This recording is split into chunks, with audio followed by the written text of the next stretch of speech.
Hi everyone, welcome to my channel. My name is Anne and today I have the privilege of filming outside in Mpumalanga, and I thought I'd share the beautiful view with you.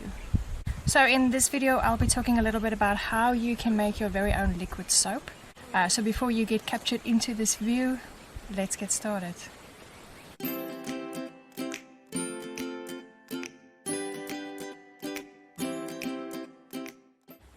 So if you hop onto the internet and do a quick search, you will find a variety of ways that you can actually make your own soaps.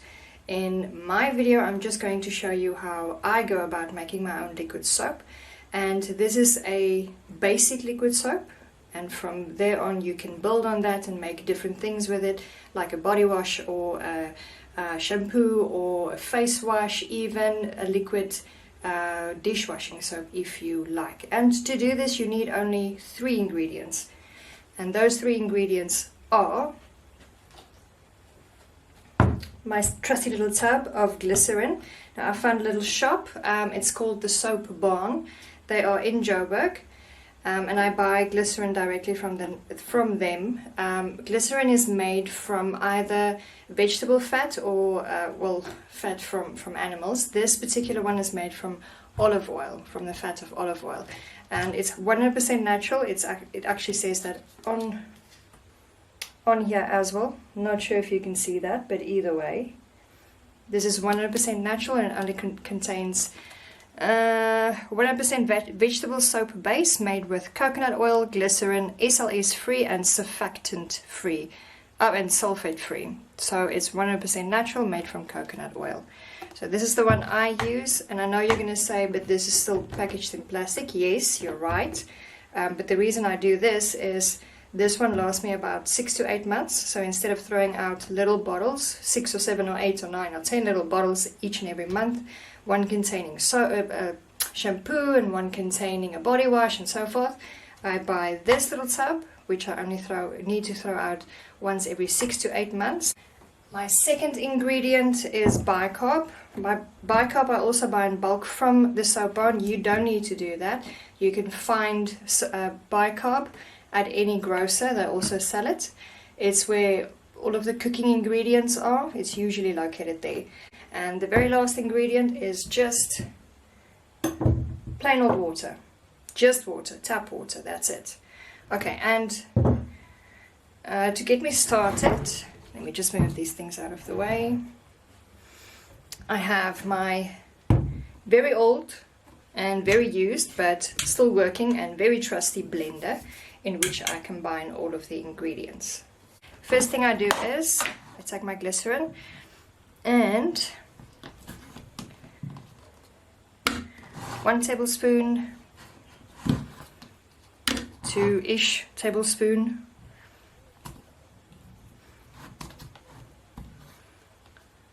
3, 4,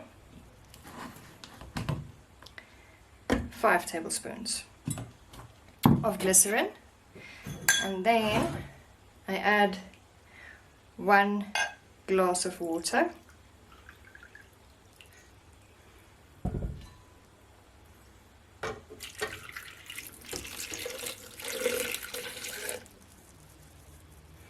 And I blend this together, so I apologize for the noise that's going to follow. Please bear with me.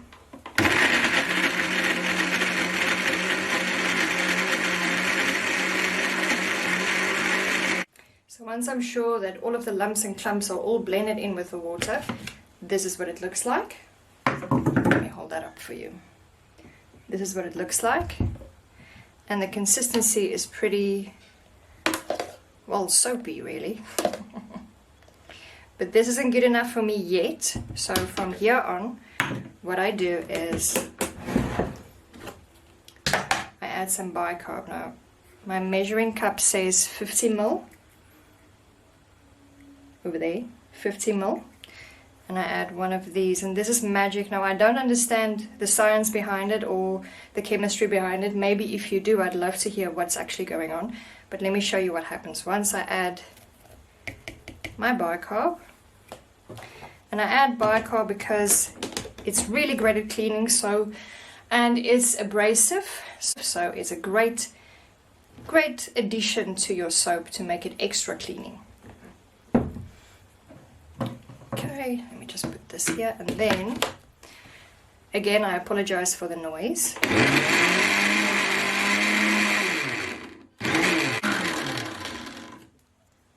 What happens when you add this is automatically, you see the consistency has changed. So from here on, I decide whether I want to make it soapy like this, or if I want to add another cup of water to make it a liquidy soap, for instance for a shampoo or a body wash, or I can keep it as is if I want to make a gel-ish kind of face wash. So let me add another cup of water just to show you what happens.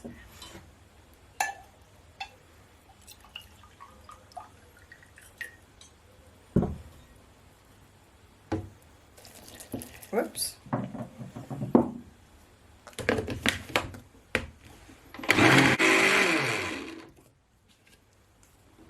And then what I'm left with is this really luxurious, creamy soap, which I can use for many things. And like I said, you can add more water if you want it to be more runny. You can add less water if you want it to be more luxuriously foamy, or you can even add more bicarb. But as you go, this will get more, and this will become more and more and more. So at the end of the day, 5 scoops of glycerin with water gives me a lot of soap to work with at the end. At this point, I'd just like to add that I am not an expert at all. This is just what I found, the way that I make it, and what works for me basically. So if you have some tips for me to improve my soap making skills, I'd love to hear from you. If you have, well, maybe if you let me know, listen, you shouldn't be doing that, that's actually dangerous, I'd also love to hear from you. So that's all you need to do to make your very own liquid soap. Now remember, this is a basic liquid soap. You can modify this to make almost anything, and the variations are, well, almost endless really. So what you can do, for instance, is instead of just using normal water, you can take a rooibos tea bag or a green tea bag and soak the water overnight in that, or you can use both if you like. And then instead of adding just normal water, you can add some tea infused water to make the liquid soap, which makes it a little bit more fancy. That was Oliver. All of the dogs are with me here today. Or what you can do is, for instance, adding half water, half aloe vera juice, which is also nice. Just remember that the aloe vera juice, so it will react with the bicarb. So in that case, if you want to do that, I would say cut out the bicarb for this one. Then other things you can do is maybe add something like activated charcoal if you want to make a face wash, or you can add ground up pumice stone, which is also nice to use if you want to make a scrub. If you're making a shampoo with this, you can add many different kinds of oils, like an olive oil or a coconut oil, baobab oil, hemp oil. Possibilities are endless. So if you have normal hair, add about a teaspoon of that. If you have very dry or frizzy hair, you can add up to maybe a tablespoon of that, and that will make it a nice luxurious shampoo for you. If you maybe want to use it for a dishwashing liquid, you can also add a lemon oil to that, lemon essential oil to that, which gives it a nice scent. But in that case, again, when you add anything acidic to it, be careful with the bicarb, because the two things will react with each other. Yeah, that's about it. That's what you do to make a basic liquid soap, and then what you can add to that to make it a variation of what you would like to use it for. And the reason we would do something like this is to cut out all of those hundreds of plastic bottles that we throw away each and every month, because there's so many different products that we buy every single month. So instead you would buy one tub of glycerin, and you would use that to make all of these different kinds of products, which at the end of the day, they all contain basically the same thing. It's just variations of it, or they add different kinds of scents to it to make it nice.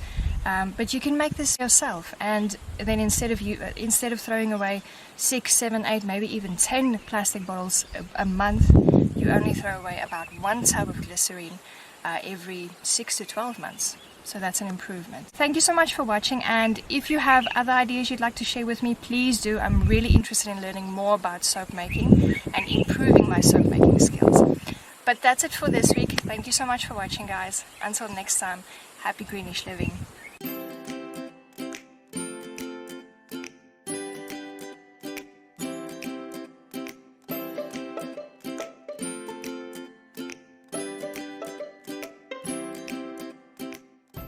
So I just wanted to show you, here I've made some face wash for myself, and what I did is I took the original blend, liquid soap, liquidish soap, which I made, and I added to it 20 drops of vanilla essential oil, excuse me. I added 20 drops of vanilla essential oils. I added about a tablespoon of activated charcoal and about a tablespoon of ground pumice stone, and then I blended all of it together, and this is what I ended up with, my very own face wash. So that's just a little tip for you, but now I've still got some left over. So what I did is I added some water to it, just adding a little bit more, just to make it a little bit more liquidy, and I'll quickly blend it. Now we have a little bit of a more runny consistency, and I will keep adding water to this until I'm satisfied that this is going to work as a shampoo for me. I can maybe add some lavender essential oil to it just to give it a nice smell if I want to. I can add baobab oil to it, maybe just a teaspoon of that, just to be a conditioner for my hair. Whatever's left over, I will add some more water to that, and I can use that as a hand soap for in the bathroom. So as you can see, this little batch that I made here is going to go a long way. I just keep adding things which I would like in it, things that smell good or things that have a function to it, and I add and add and add to that until I get what I want, and I can keep on using it for different things that I'm making in the house.